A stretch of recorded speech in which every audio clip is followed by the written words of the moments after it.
Oke, bisa share biar yang lain juga lihat. Enggak, saya ini Pak.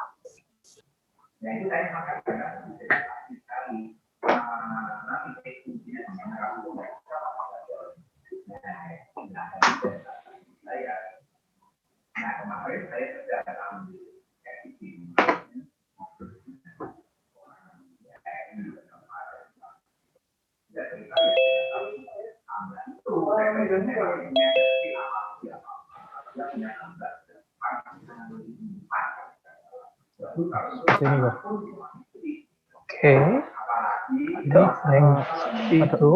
Ya, Ya, itu gimana? Kenapa?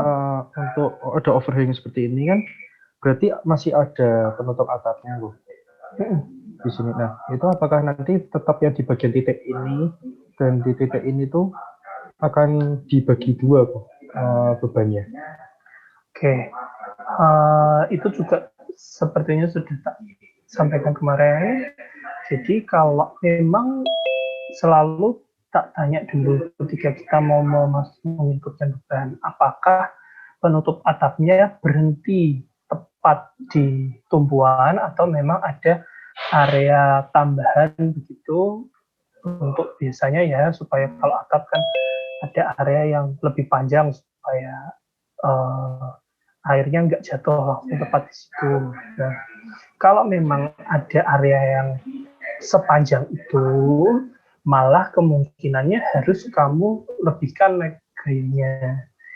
Yang kemarin itu aku bicara karena umumnya biasanya lebihan atap seperti itu tidak jatuh sepanjang itu, biasanya hanya sepanjang setengah dari jarak gordingnya, karena kan gordingnya yang sama begitu. Nah, kalau kondisinya seperti yang ada di gambar ini, ya berarti mau tidak mau malah harus dihitung lebih, berapa sih jaraknya itu.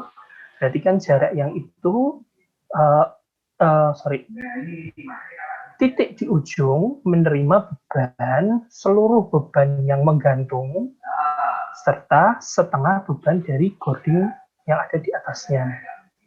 Nah, itu malah harus dikomputasi sendiri. Jadi kamu disiapkan perhitungan pembebanannya sendiri gitu, Jadi, tapi bedanya ada di mana? Kalau bedanya ada di jarak. Kemarin kan kemarin kan di Excel yang aku tunjukkan ke teman-teman semua dan yang digunakan Agri waktu itu kan jarak yang dituliskan di situ ada dua, jarak antar coding serta jarak antar kuda. Nah, jarak antar kuda-kudanya tetap, tapi jarak antar codingnya yang bertambah karena dia ada area beban lebih besar yang berpengaruh ke titik tersebut. Begitu, Michael? Ya kok, terima kasih kok. Yang lain ada yang mau ditanyakan berkaitan soal mungkin spesifik gambar kalian, begitu nggak masalah, supaya juga memberikan pengetahuan tambahan buat yang lain begitu, karena mungkin ada loh yang seperti ini, karena kan mungkin di contohnya Agri kemarin tidak bisa mewadahi semua kombinasi bentuk begitu ya. Daniel, ini Kevin tanya di chat kok. Oke. Beban list plank, kok mau tanya tinggi kuda-kuda itu berapa meter ya? Bentangku 15 meter. Oke. Kalau ngobrolkan soal tinggi kuda-kuda, itu kembali secara definitif memang tidak ada tinggi yang mengikat begitu. Yang ada adalah sudut kemiringan yang mengikat. Sebagai perhitungan, dalam perhitungan kita, beban terberat jika sudutnya 45 derajat. Di atas 45 derajat itu boleh atau tidak? Kalau aku bilang sih sebaiknya tidak disarankan, karena sudut lebih dari 45 derajat, satu, bebannya jadi sangat besar, beban anginnya, dua, dan kestabilannya jadi dikompromikan untuk jika lebih dari 45 derajat. Nah, untuk bentang-bentang yang panjang, juga sebaiknya menghindari sudut-sudut besar di atas 25 derajat, karena sudut-sudut besar ini akan membawa implikasi ke luas penutup atap yang menjadi lebih besar, sehingga bebannya juga akan jadi besar. Jadi kalau dari aku sendiri menyarankan sudut-sudut pendek untuk bentang-bentang panjang, karena pada bentang-bentang panjang itu istilahnya kalau secara arsitektur sebenarnya bentang panjang itu sudah diuntungkan begitu. Jangan lagi kita menambah beban dengan memberikan satu ceiling tinggi gitu, kelihatannya juga nggak perlu. Oke. Tapi kok pertanyaan lanjutan dari Kevin, tapi kok misalnya pakai genting pasir, airnya yang bisa turun ke 25,1 derajat ke bawah, jadi tinggi 3,5 meter itu tidak apa. Maksudnya genteng pasir, maksudnya pokoknya menggunakan genting begitu aja ya.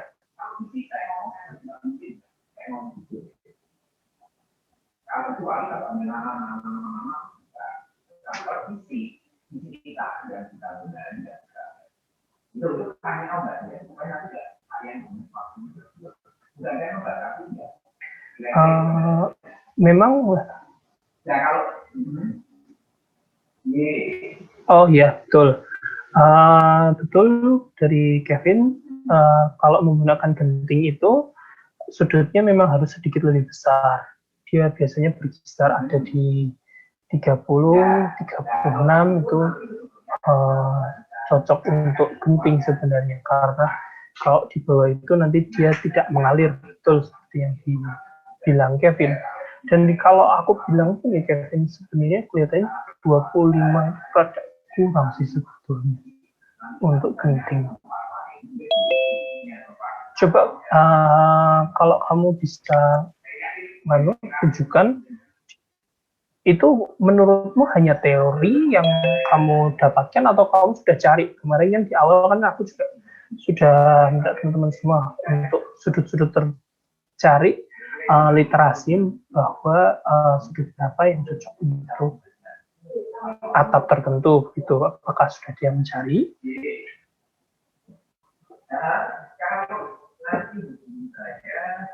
Kalau belum, sebenarnya Kevin, di sudut di bawah 30 derajat begitu, sebenarnya ada opsi lain begitu, pilihan atap lain. Tapi kalaupun mau dipaksakan dengan genting, sebenarnya saranku sih tetap ditambahi aja derajatnya supaya lebih tinggi sedikit, juga nggak masalah di 30 derajatan begitu. Untuk kalau mau maksa menggunakan genting ya.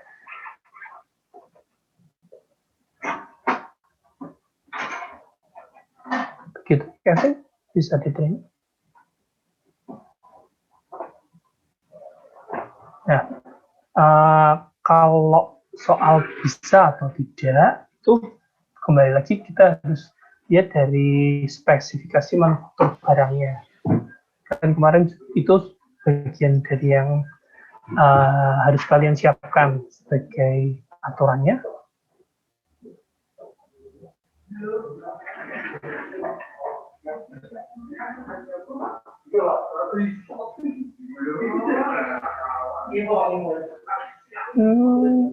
Menurut ya, kalau mengingat bentangnya memang sepanjang itu ya, jadi harusnya sih ya nggak masalah.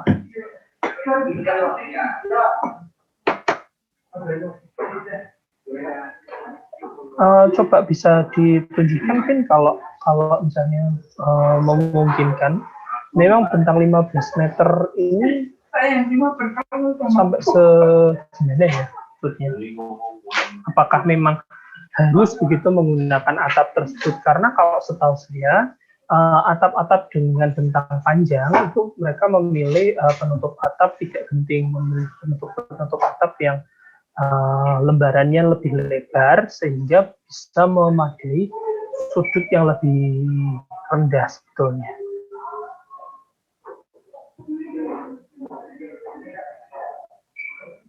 Sebaiknya sih kalau menggunakan, ya kembali ya, sebenarnya kalau dibilang masalah enggak ya, enggak masalah, tapi itu nanti jadi sangat berat begitu ya. Jadi kalau saranku penutup atapnya diganti aja sehingga sudutnya bisa di bawah 25.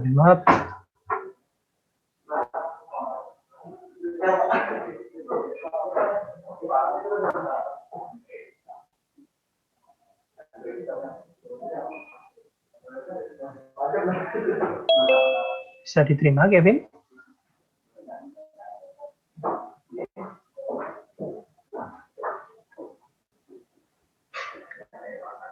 Kevin? Yang lainnya, ada yang mau ditanyakan? Berkaitan spesifik dengan tugas kalian juga nggak masalah.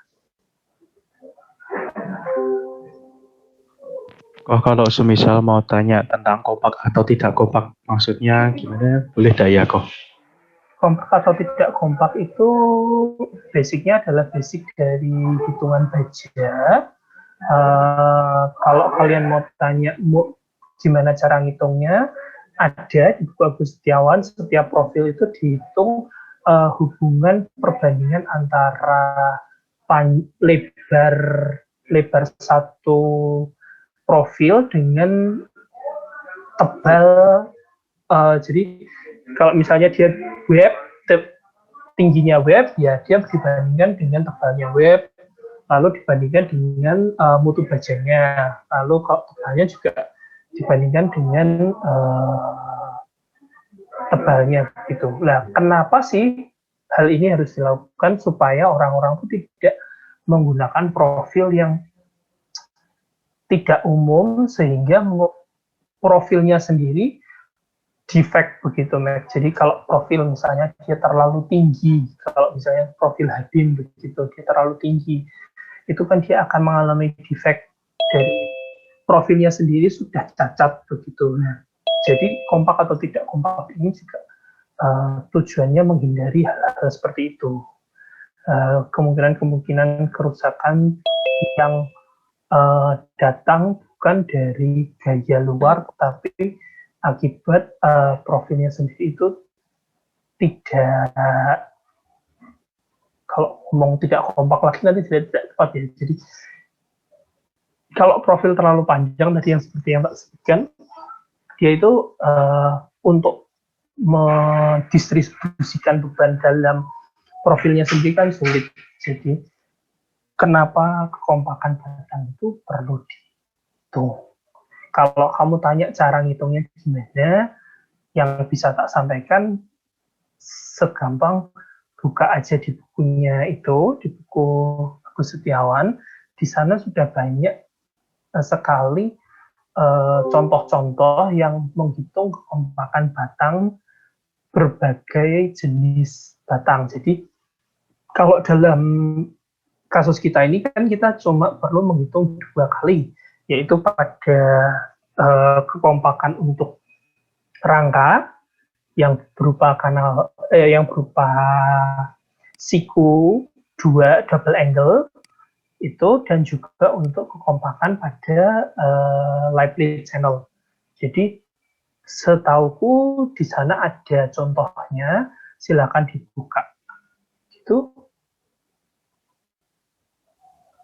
Oh, berarti itu profil diusahakan supaya kompak gitu loh, supaya jangan sampai tidak kompak gitu loh, karena potensi defect gitu loh. Karena potensinya dia mendistribusikan beban di dalamnya sendiri juga tidak baik begitu kalau tidak kompak. Biasanya profil-profil tidak kompak ini kan profil-profil yang istilahnya tidak simetris, profil-profil yang besarnya itu terus misalnya kalau C begitu, dia C-nya misalnya tinggi sampai 120, tetapi kalau lebarnya itu terlalu kecil, biasanya yaitu salah satu yang biasa membuat dia tidak kompak. Dan hubungannya juga tebal gitu. platnya. Jadi kalau misalnya dia sampai di 90, itu C-nya C90 atau C100, tetapi tebalnya mungkin terlalu tipis. Itulah itu hal-hal yang bisa sering menjadikan profil itu tidak kompak. Ya, secara teori saja kan, ya secara bukan teori, secara logika saja kan kita harus menghindari ya barang-barang yang istilahnya terlalu besar tetapi tipis, begitu itu kan perlu dihindari. Jadi kompak atau tidak kompak itu ya salah satu step lah untuk dalam perhitungan kita. Tetapi ini sebagai sedikit clue saja. Harusnya kalau profil itu keluar dari buku profil harusnya sudah kompak sih. Cuma sebagai syarat memang harus kita perhitungkan.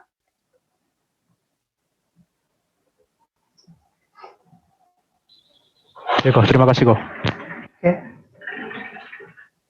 Sama berarti untuk yang profilnya untuk kuda-kuda itu juga perlu diperhitungkan kontrol tegangan lentur, dan kekompakannya, begitu ya, Ko? Kalau kekompakan iya, tapi kalau di kamu bilang tegangan lentur itu cek aja pada deformasi terbesarnya dalam sub. Kalau menurutku tidak perlu terlalu diperhatikan karena gaya yang dominan terhadap rangka batang itu harusnya tarik dan tekan. Jadi yang perlu kalian munculkan dalam perhitungan kalian di tugas besar adalah perhitungan yang bicara soal sebelum dikasih baut dia tarik dan tekannya masuk atau tidak, juga setelah diberi baut, diberi pengurangan luasan penampang profil itu apakah masih masuk tarik dan tekannya. Itu karena kan kamu tahu sendiri bahwa kekuatan baja ya ada di luas penampangnya. Kalau luas penampangnya berkurang akibat di lubang untuk baut, kan berarti kekuatannya berkurang. Untuk yang kontrol tarik dan tekannya itu apakah memenuhi dilihat dari subnya atau dengan perhitungan yang tahanan tarik dibandingkan dengan bebannya? Nomor satu, saranku agar perhitungan kalian tidak bolak-balik, kalian tidak menghitung berkali-kali, oh ternyata tidak masuk, oh ternyata masuk. Nah itu caranya yang pertama pastikan dulu di sub warna batang kemarin stress rasionya antara biru atau hijau, yang artinya stress rasionya antara 0 hingga kemarin kalau hijau itu ada di berapa ya? Maaf, sebentar, bukakan dulu.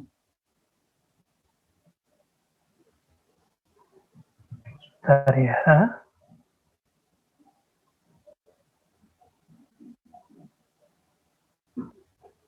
Oke, kalau biru itu ada antara 0 hingga 50%, lalu hijau itu ada di 50% hingga 70%. Kenapa yang 70% hingga 90%? Bukan. Jadi yang tak maksud kemarin adalah di 50% hingga 90%. Jadi pilihlah ada di hijau atau kuning. Kenapa milihnya di situ? Karena itu yang lebih ekonomis. Hijau hingga kuning itu paling ekonomis. Kalau di oranye boleh nggak, Kak? Ya sebenarnya secara teori rangkanya itu kan sudah kuat, kurang dari 1%. Tetapi nantinya ketika kamu menghitung dengan baut, biasanya kalau batang itu ada di lebih dari 90% stress rasionya, dia akan tidak masuk ketika mau kasih baut. Nah, ngobrolkan soal itu yang aman, kalau tadi Michael tanya, stress rasionya kita dapatkan dari sub aja atau harus dihitung. Untuk tugas besar, kalian harus menghitung secara manual. Tetapi untuk kemudahan kalian menghitung, agar kalian tidak berulang kali menghitung, pastikan batang kalian ada pada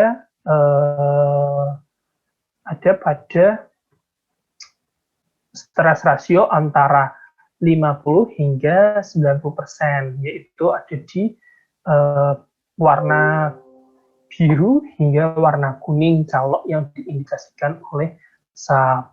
Tetapi kembali ya, yang di SAP itu bukan SNI kita loh ya, jadi ada sedikit berbeda, dia masih aturan luar negeri, jadi tidak bisa langsung dipakai.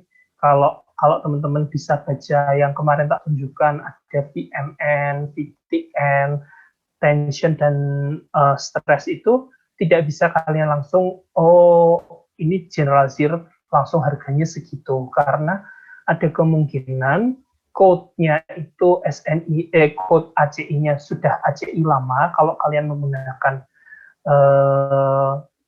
menggunakan aplikasi SAP yang lama, atau juga yang terbaru pun biasanya pasti ada bedanya sedikit, karena memang kita mengadopsi tetapi tidak seluruh aturannya kita terima. Itu dulu. Pertanyaan berikutnya dari Kevin Kristiadi, kalau saya cari di internet untuk penutup atap idealnya ada di 25 hingga 35 derajat. Ya, oke, Kevin, di 25 hingga 35 derajat. Silahkan, karena sudah masuk ke range-nya begitu, tetapi ini kembali tak sampaikan, kemungkinan sebenarnya ada pilihan-pilihan atap lain yang bebannya juga lebih ringan. Kalau bebannya lebih ringan, itu kan kita sebagai engineer akan lebih mudah memberikan satu judgement begitu, bahwa ini kuat, ini tidak kuat begitu. Ya, kalau mau silahkan dilampirkan buktinya bahwa itu mendukung begitu. Kalau mau tetap menggunakan atap dengan sudut dan jenis penutup atap tersebut, aku sih tidak melarang.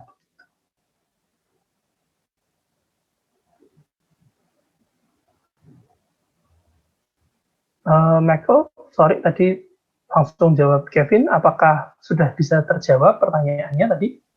Bisa kok, terima kasih kok. Oke. Kevin juga sudah terjawab ya pertanyaannya ya.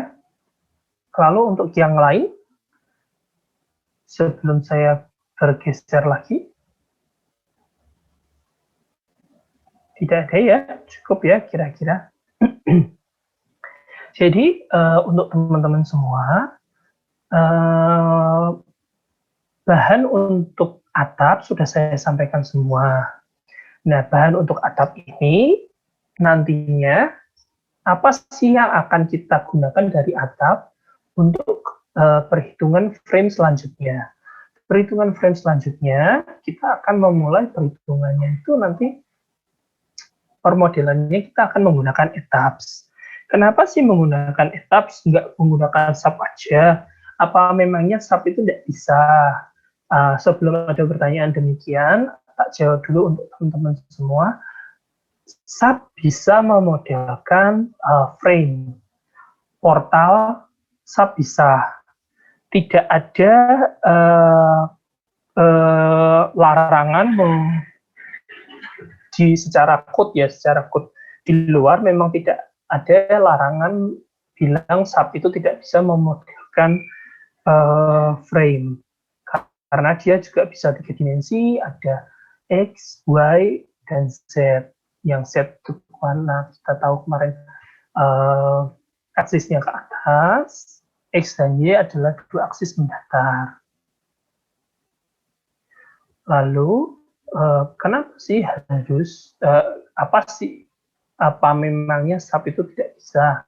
SAP itu bisa, sekali lagi tak jawab, dia bisa memodelkan macam-macam, dia bisa memodelkan frame, dia bisa memodelkan rangka. Tetapi memang ada beberapa tools dari etaps yang sebenarnya lebih memudahkan kita dalam permodelan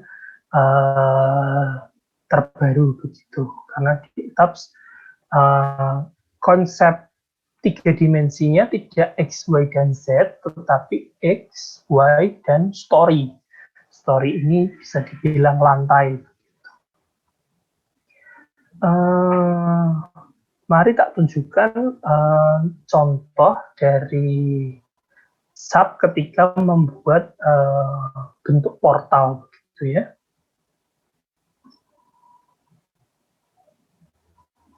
Ini share screen-ku sudah keluar ya.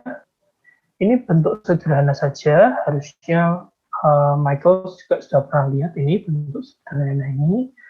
Ini adalah sebuah open frame, begitu istilahnya. Kita memodelkan sebuah struktur tanpa memberikan hanya memodelkan elemen batang tegak, batang horizontal, dan plat, tanpa memberikan permodelan dinding sebagai bentuk yang perlu dianalisa. Dinding, lalu area-area beban-beban lain itu hanya berubah sebagai beban yang tidak perlu dicek kekuatannya. Lalu yang seperti ini, kalau kita bisa lihat, kalau teman-teman semua bisa lihat dalam extrude view itu adalah untuk membuat kita bisa melihat bagaimana model ini divisualisasikan.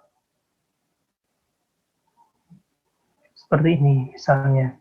Extrude view ini ketika dia memvisualisasikan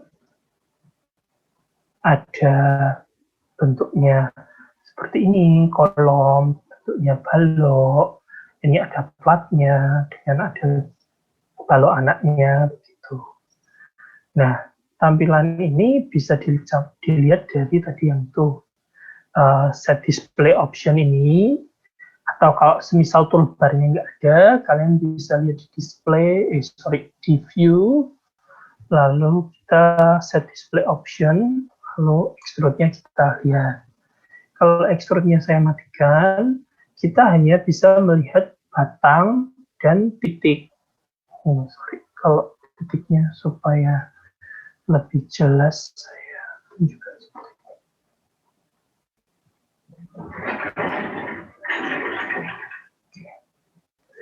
Kalau teman-teman bisa lihat semua, model 3 dimensi, permodelan 2 dimensi maupun 3 dimensi sebetulnya dari SAP itu hanya terdiri dari batang dan titik, yang mana tadi seperti kalau extrude-nya itu memang ada, tetapi secara umum, secara mudah mereka kita hanya menggambarkan batang dan titik pertemuan atau join. Nah, hal-hal seperti ini itu harus kita pelajari dulu dari gambar kita. Kita harus sederhanakan mana sih yang perlu kita gambar sebagai batang, itu mana yang kita perlu gambar sebagai poin, mana saja yang perlu hanya kita modelkan sebagai beban. Seperti misalnya topi-topi beton, atau istilahnya kalau tukang bisa ngomong topi-topi, atau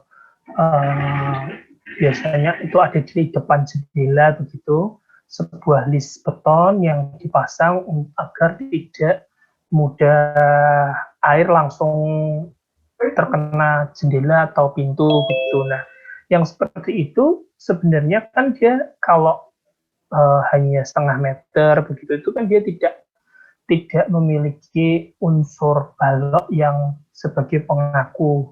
Nah, dia hanya sebuah plat saja yang menggunakan tulangan sederhana. Yang seperti itu sebenarnya tidak perlu dimodelkan sebagai sebuah struktur, tetapi perlu diinput sebagai beban pada titik-titik tertentu. Nah, yang mau tak tunjukkan ini adalah sedikit introduction aja, bahwa SAP, kalau ditanya SAP bisa nggak memodelkan Bisa, SAP itu memodelkan 3 dimensi. Apakah dibilang sama mudahnya dengan ETABS? Bisa jadi sama mudahnya, tetapi di ETABS ada beberapa tools soal penggambaran, yaitu biasanya kalau ada yang pernah pegang itu dia bisa menggambar similar story, begitu istilahnya. Kita gambar satu, nanti dia gambar di setiap lantai, atau juga nanti memudahkan ketika penginputan beban gempa. Itu ETABS lebih memudahkan menginput beban gempa itu tidak perlu seribet yang ada di SAP 2000 saat ini.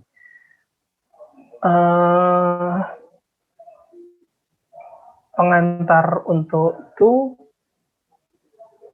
masih baru segitu dulu. Sebenarnya concernku hari ini adalah untuk juga nyiapin kalian apa-apa saja yang mau kalian tanyakan soal berkaitan dengan UTS. Jadi supaya sekalian atap kita semua sudah clear. Yang lain selain Michael dan Kevin, apakah ada yang punya pertanyaan? Tapi Michael dan Kevin kalau ada yang mau ditanyakan lagi, ya silahkan ya. Cuma aku berusaha mewadahi aja untuk teman-teman semua. Atap ini sudah clear kah? Gitu. Apakah sudah yakin atapnya sudah clear?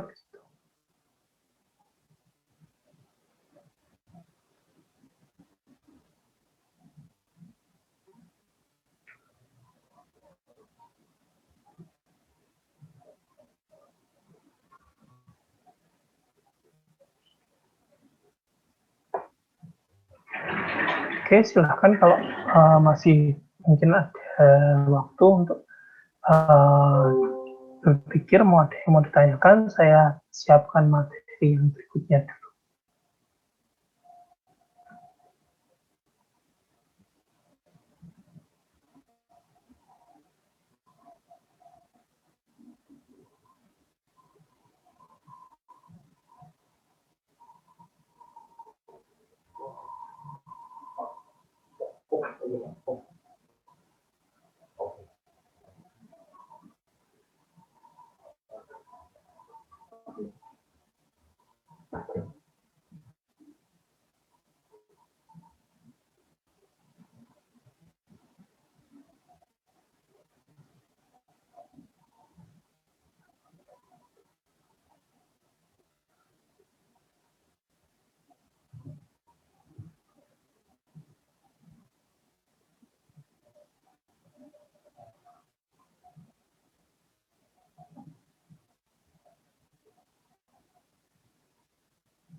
Kok Daniel mau tanya kok?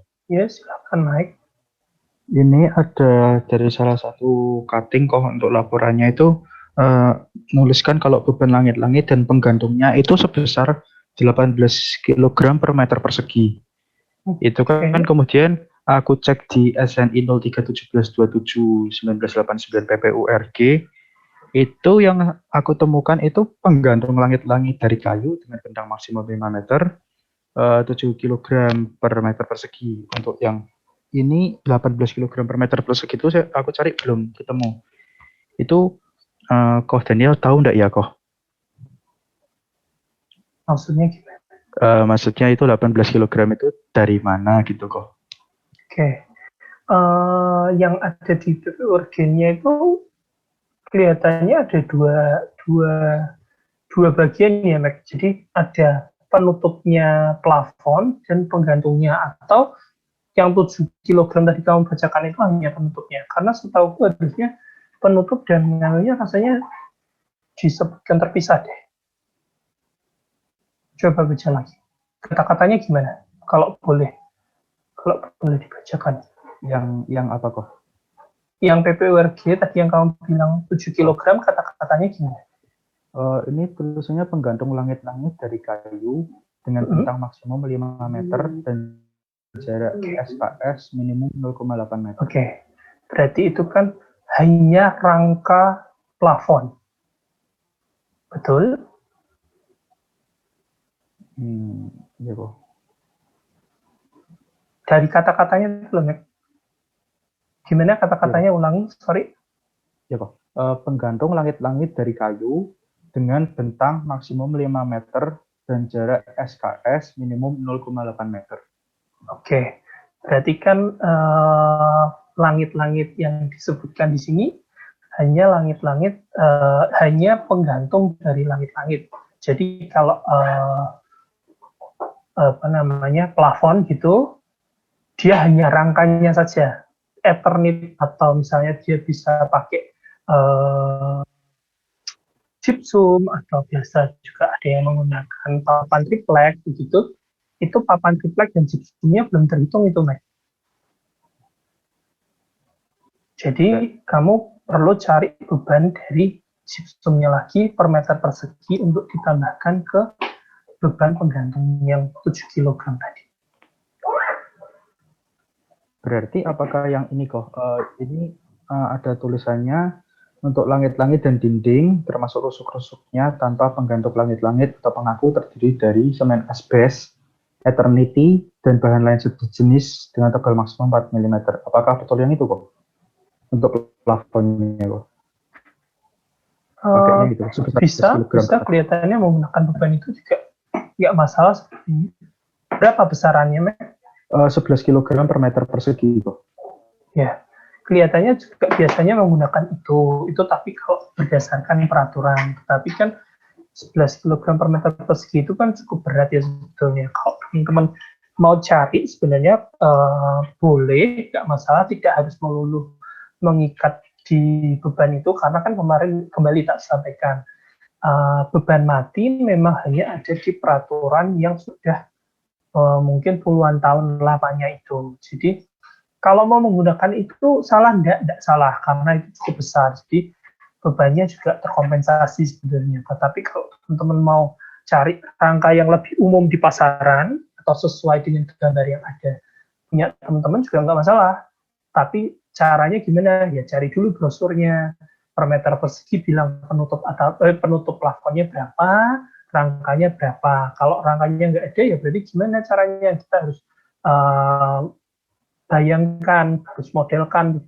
Modelkan dalam artian maksudnya secara hitungan ya, bahwa sekian meter persegi butuh besi berapa banyak, itu butuh hulu berapa banyak. Kan biasanya menggunakan hulu atau yang biasa dipakai sebagai rank di jaringan, begitu ada yang menggunakan seperti itu.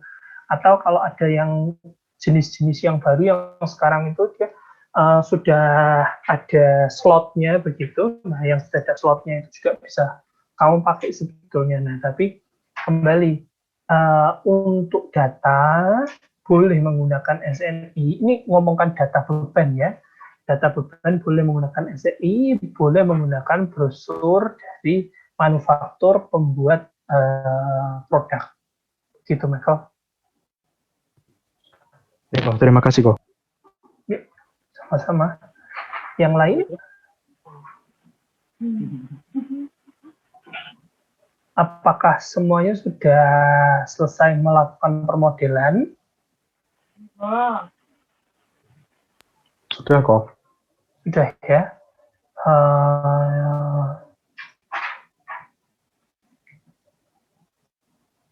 Daniel Suryo, ada kesulitan yang kemarin ditanyakan begitu soal distribusi beban, apakah sudah dapat jawaban? Udah, kemarin salah nginput aja, makanya arah reaksinya berlawanan. Oke, berarti bisa diselesaikan ya untuk UTS kita. Adakah lagi yang dibingung soal misalnya mungkin siapa tahu soal pembuktian yang kemarin tak tunjukkan? Ada yang mau menanggapi soal itu? Daniel, kalau mau tanya lainnya boleh kok. Kalau boleh, tapi kalau bisa yang berhubungan dengan atap dulu ya, supaya kita selesaikan. Silahkan. Ya, ini di SNI yang tadi kok. PPWRG itu maksudnya kalau beban hujan itu beban terbagi rata per meter persegi bidang datar. Ya. Nah, itu apakah maksudnya itu nanti waktu kita pemodelan dibuat beban merata atau tetap seperti yang kemarin Koh Beni ajarkan beban di join-join itu ya Koh? Oke, paham. Nah, gini, kenapa sih bebannya itu kemarin aku minta untuk teman-teman harus sorry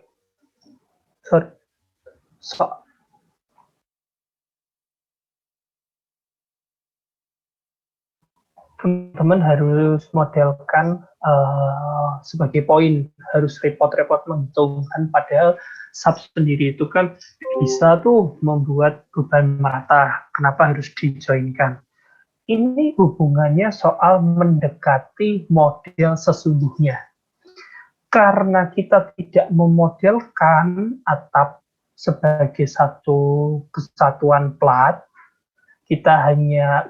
bahkan kita tidak memodelkan gording ya, itu perlakuan beban masuk ke kuda-kuda karena adanya gording, beban itu akan jatuhnya terpusat. Jadi kalau kamu semisal memodelkannya secara 3 dimensi, jadi kamu modelkan tuh sekalian semua kuda-kudanya begitu kan, lalu gordingnya kamu bentuk dengan profil asli, lalu kamu gambarkan sebagai batang, sebenarnya boleh-boleh saja memodelkan gaya tadi, gaya yang beban penutup atap, beban angin, beban hujan, begitu dengan beban merata. Itu boleh-boleh saja, tidak disalahkan.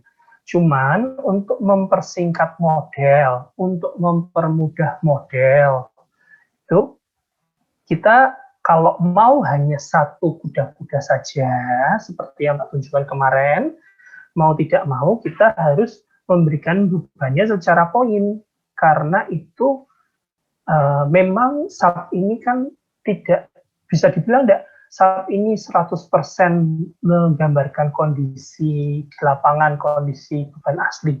Ya tidak bisa, orang sub ini banyak simplifikasi permodelan begitu. Nah, tetapi dari simplifikasi pemodelan ini, mana yang secara kaidah struktur, mana yang secara sifat-sifat struktur mendekati asli itu harus kita penuhi. Karena dia masuknya beban kayak hujan, penutup atap, angin, itu pertama diterima oleh gording terlebih dahulu, lalu disalurkan oleh gording ke kuda-kuda secara terpusat, ya maka dari itu aku kemarin ajarkan ke teman-teman untuk menginput beban secara terpusat. Berbeda kalau teman-teman membuat gording itu memodelkan gording secara batang, gordingnya tidak disederhanakan begitu, misalnya teman-teman buat modelnya 3 dimensi semua lah, yang seperti itu bebannya baru boleh merata. Tetapi kalau gordingnya tidak modelkan seperti kemarin, harus terpusat. Itu hubungannya soal transfer beban sebenarnya, Meko. Itu bisa dipahami? Bisa kok, terima kasih kok.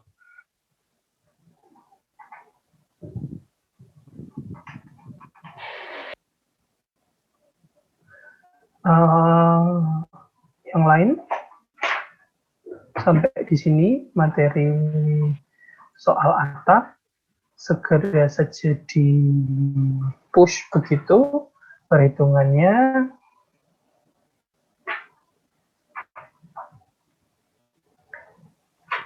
Kok maaf kok, kalau Ya, jarak antar kuda-kuda itu apakah ada kayak ketentuannya minimal berapa, maksimal berapa kok?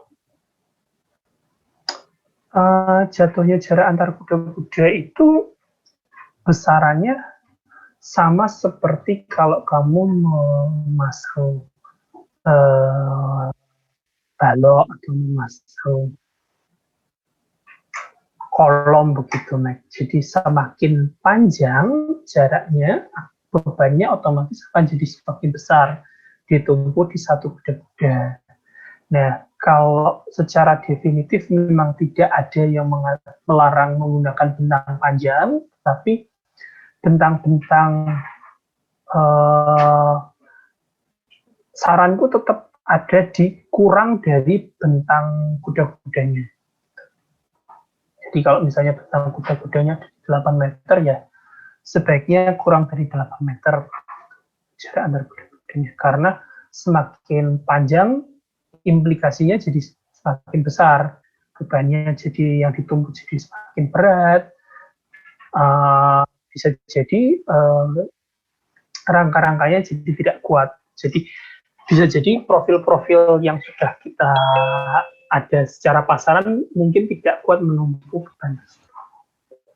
Dan juga nanti beban-beban seperti trackstand dan ikatan anginnya juga jadi besar. Sebaiknya jarak antar kuda-kuda itu juga maksimal ada di jarak kolomnya. Karena kan supaya sentris juga bebannya. Jadi kalau ngomongkan jarak antar kolom itu kan nanti hubungannya sama ke balok kan, kemungkinan baloknya. Nah, sebenarnya teorinya sih sama aja, Mac. Teorinya ada teori beban supaya dia tidak terlalu besar. Berarti lebih bisa jadi lebih baik kalau dibuat per jarak antar kolom gitu ya, kok? Betul.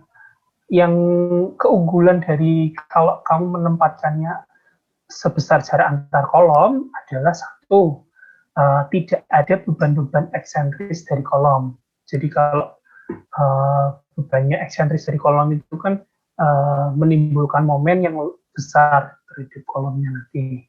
Nah, lalu juga kalau bebannya itu tepat di kolom dan tidak didudukan pada balok ring juga dapat diberi ukuran yang tidak terlalu besar, bisa menggunakan ukuran kecil, karena dia tidak diberi beban di tengah tangnya. Begitu, Michael. Terima kasih, kok. Sama-sama. Kemudian ini perlu direkam enggak ya, kok? Biasanya kan direkam.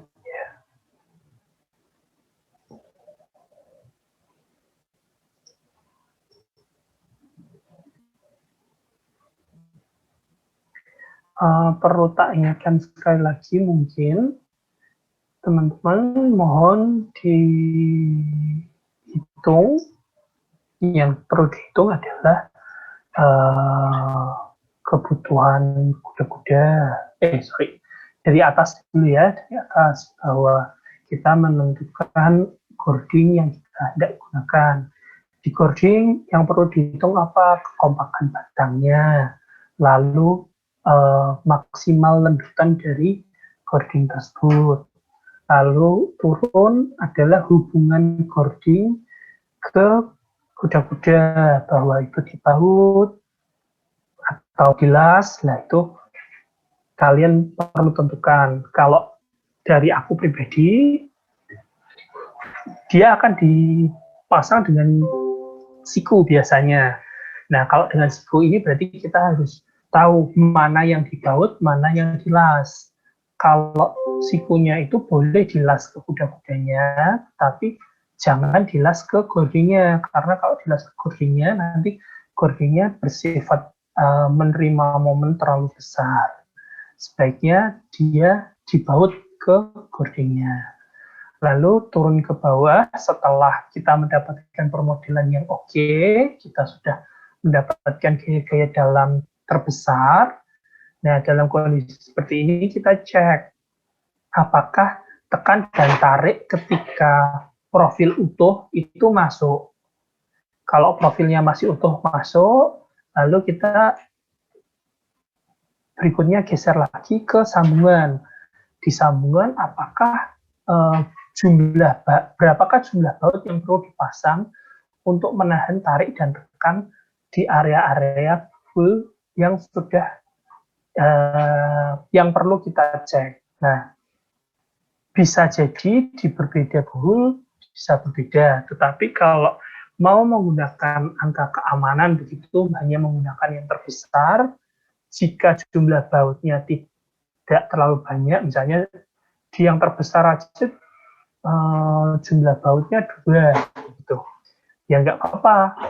Yang di tempat lain juga diberi 2 juga tidak masalah. Cuma tetapi kalau di yang terbesar itu ditemukan bautnya sampai 5 gitu. Tetapi terus nanti ada area-area yang misalnya kalau bentuk trasnya itu seperti yang teman-teman suguhkan kemarin, kebanyakan itu kan batang tegak di tengah itu kan tidak menerima gaya yang terlalu besar. Nah, sebaiknya di area-area yang bisa dihemat bautnya juga ikut dihemat. Tetapi di area-area yang gayanya besar, ya jangan berkompromi.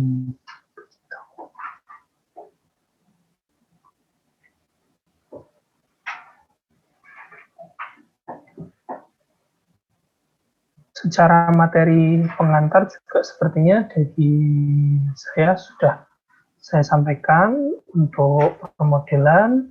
Teman-teman semua bisa cek, teman-teman semua sekarang bisa kerjakan untuk persiapan UTS. Dari Lala, apakah jadwal juga sudah disusunkan ya? Sudah dibantu disusun? Kalau buat jadwal itu biasanya kalau sama Mas Albert masih ada revisi-revisi. Nanti enggak, coba jadwal saya yang siapa yang mau maju duluan untuk presentasi dengan Pak Hermawan. Oh, itu kemarin, ya. Belum saya buat. Nanti saya buat. Mulai minggu depan kan ya? Iya, mohon dibantu dijadwalkan supaya teman-teman yang istilahnya maju duluan juga bisa bersiap, tetapi yang maju belakangan bukan artinya waktunya lebih. Kalian harus siapkan karena yang dihitung itu cukup banyak sebetulnya, tapi juga tidak begitu sulit. Jadi segera saja dikerjakan. Kalian juga ada asisten, silakan ditanyakan kepada asisten apakah untuk ngecek hitungan sudah benar atau enggak, nanti harusnya asisten bisa ngecek. Tuh. Iya, Kak. Ya. Rasanya untuk materi hari ini sih sudah dulu. Ada yang lagi mau ditanyakan? Eman-eman banget soalnya. Apa semuanya sudah selesai? Permodelan sih sebenarnya saya penasaran sebenarnya. Kalau tadi kan Michael bilang sudah, Agris bilang sudah, Daniel Suryo sudah bilang sudah. Yang lain mohon feedbacknya. Apakah sudah selesai semua sih permodelan kalian? Ada kendala enggak? Itu aku takutnya mungkin ada kendala yang belum sempat disampaikan melalui model-model yang ditunjukkan tadi Michael atau dari Agri gitu. Apakah semuanya sudah paham? Sudah Kak, sudah buat, tinggal menghitung yang perhitungan yang untuk rektan dan kita. Oke, kalau begitu aku mau kasih pengantar sedikit, ngobrolkan soal nanti di pertemuan setelah UTS. Mohon teman-teman semua siapkan aplikasi ETABS, bisa ETABS terbaru 18 atau mungkin bisa ETABS 19. Tetapi mungkin ada kekurangan di keduanya ini. Aplikasinya memang lebih baru 18, tapi 16 itu juga punya keunggulan daripada 18, 18 juga punya keunggulannya sendiri. Jadi nanti mungkin secara berjalannya waktu aku berikan apa kelebihan perbedaannya sembari kita memodelkan. Nah, kalau teman-teman ada yang mau menyicil, silakan nyicil tangga, karena perhitungan tangga untuk pembebanan tangga itu sebenarnya bisa teman-teman lakukan secara terpisah tanpa pemodelan. Perhitungan tangga ini sudah pernah diberikan pada kelas beton sebelumnya, silakan dicoba dulu perhitungan pembebanannya. Tetapi untuk perhitungan tulangan dan kebutuhan lainnya, aku sarankan nanti kita tunggu aja setelah kita modelkan, karena akan lebih memudahkan jika dimodelkan. Gitu. Pak Hermawan, sepertinya dari saya sudah cukup dulu soal materi, juga hubungannya mereka sudah, teman-temannya sudah semuanya membuat begitu. Pertanyaan tadi juga beberapa sudah saya jawab, dari persiapan untuk UTS besok. Kak, ini ada yang nanya dari Karisma Galuh. Halo? Ya, kenapa? Itu kan dirilis dari error. Mungkin programnya nggak sempurna kali. Kalau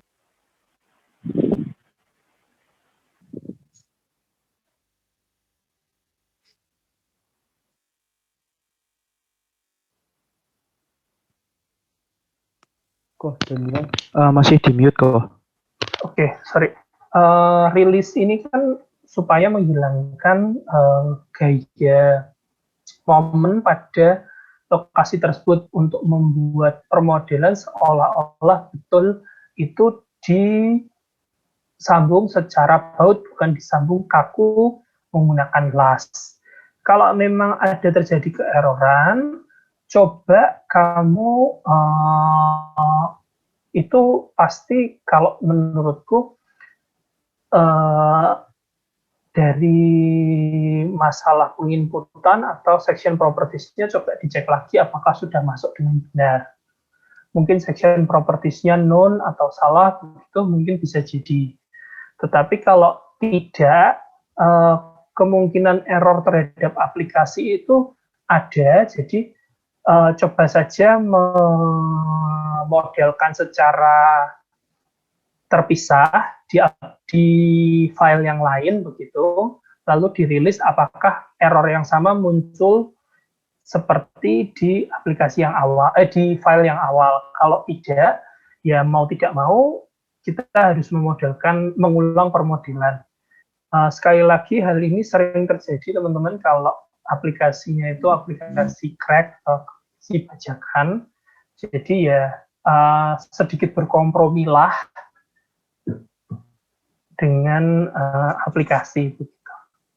Bisa diterima Karisma Galuh? Ya. Terima kasih. Saya kembalikan ke Pak Hermawan. Silakan.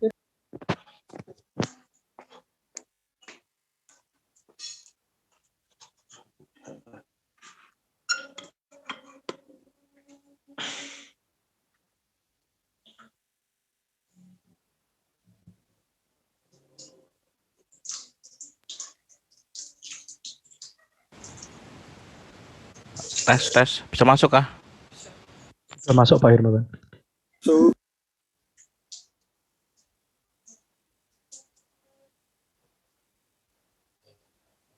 Jadi nanti saya sudah sampaikan di minggu lalu lah ya, tolong segera dijadwalkan ya, Mbak Lala datang Mbak Lala ya untuk di range siapa kelompok pertama hari apa dan seterusnya. Saya tunggu kira-kira hari apa ya bisa final gitu. Tanggal 24 bisakah masuk ke Pak Her? Sabtu saya bisa serahkan jadwalnya Pak. Nanti ya boleh Sabtu dimasukkan ke Pak Her supaya nanti bisa dischedulekan begitu ya. Oke. Sebisa mungkin tolong kalau bisa sih diatur, artinya jangan sampai nanti ketika sudah diplot gitu misalkan masih ada yang bertabrakan ya jadwalnya ya. Pada harapan tidak demikian lah ya, supaya saya berikan kebebasan untuk milih jadwal, tapi juga tolong bisa di-arrange dulu Mbak Lala gitu ya Mbak. Ya baik Pak. Berarti mulai Senin Mbak ya, mulai Senin aja dah. Sebenarnya kalau mau pagi nggak apa-apa, misalkan mau mulai misalkan ya mulai jam 6 jam 7 pagi Pak. jam pagi juga nggak ada masalah. Jadi kalau mau mulai lebih awal nggak ada masalah. Jadi Pak Her berikan kesempatan untuk lebih awal ya. Nggak ada masalah kalau memang mau dimulai pagi hari. Ya nanti tolong Mbak nanti Pak juga jangan jadwal juga dengan Pak juga karena kan ada review judul dan sebagainya, masih harus cocokkan dulu juga ya jadwalnya begitu. Ya, baik Mbak Lala. Terus Mbak jangan lupa Mbak apa untuk BAP dan presensinya ya sepanjang kuliah ya. Pada harus report juga begitu. Ya. Iya Pak. Di scan terus Pak tunggu gitu ya. Ya baik, terima kasih Mbak Lala juga semua yang sudah kuliah di siang hari ini ya. Selamat belajar. Kita ketemu lagi di UTS ya. Jangan lupa berkasnya tolong di-send juga ya, berkas progres pekerjaannya ya. Jadi bukan hanya PPT aja loh, tapi juga berkas pekerjaannya ya. Sehingga tidak hanya PPT aja. Gitu. Ya. Ya, baik. Dengan demikian Pak akhiri kuliah di siang hari ini. Ketemu lagi dan salam sehat untuk semuanya ya. Selamat siang. Oke, Terima kasih Pak Hermawan. Ya, Terima kasih Pak. Terima kasih Kak Daniel. Terima kasih.